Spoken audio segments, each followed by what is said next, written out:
നിലമ്പൂരിൽ CPIM-ന്റെ രാഷ്ട്രീയ വിശദീകരണ യോഗം ഇന്നാണ്. നിലമ്പൂർ ചന്തക്കുന്നിൽ വൈകിട്ട് 6 മണിക്ക് CPIM പോളിറ്റ് ബ്യൂറോ അംഗം A. വിജയരാഘവൻ ഉദ്ഘാടനം ചെയ്യും. മലപ്പുറം ജില്ലാ secretary EN Mohandas, PK Zainaba, TK Hamza, KT Jaleel, Nasar Kolayi തുടങ്ങിയവരും സംസാരിക്കും. ഇപ്പോൾ സ്വാലിഹ് വിവരങ്ങളുമായി ചേരുകയാണ്. സ്വാലിഹ്, കേരളം മുഴുവൻ കാത്തിരിക്കുന്ന വിശദീകരണ യോഗം കൂടിയാണ് ഇന്ന് നിലമ്പൂരിൽ നടക്കുന്നത്. അജിംഷാദ് PV അൻവർ MLA തുടർച്ചയായി ആരോപണങ്ങൾ ഉന്നയിക്കുന്ന പശ്ചാത്തലത്തിലാണ് ഇങ്ങനെ ഒരു രാഷ്ട്രീയ വിശദീകരണ യോഗം നടക്കുന്നത്.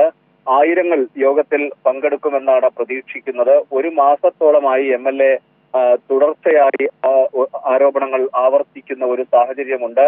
നിലമ്പൂരിലെ CPIM പ്രവർത്തകരോടും ജനങ്ങളോടും വലിയ രാഷ്ട്രീയ വഞ്ചനയാണ് MLA കാണിച്ചത്.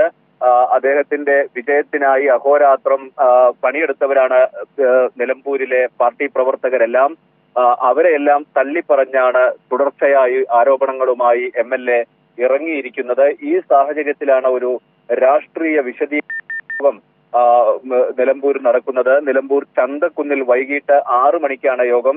CPIM-ന്റെ പോളിറ്റ് ബ്യൂറോ അംഗം A. വിജയരാഘവനാണ് പരിപാടി ഉദ്ഘാടനം ചെയ്യുന്നത്. മലപ്പുറം ജില്ലാ secretary EN Mohandas, PK Zainaba, TK Hamza, Nasar Kolayi തുടങ്ങിയവർ പങ്കെടുക്കുന്നുണ്ട്. ഒപ്പം KT ജലീൽ MLA കൂടി ഈ യോഗത്തിൽ പങ്കെടുക്കുമെന്ന് നേതാക്കൾ അറിയിച്ചിട്ടുണ്ട്. അജിംഷാദ്. ശരി സ്വാലിഹ്, വൈകിട്ട് 6 മണിക്ക് കാണാം.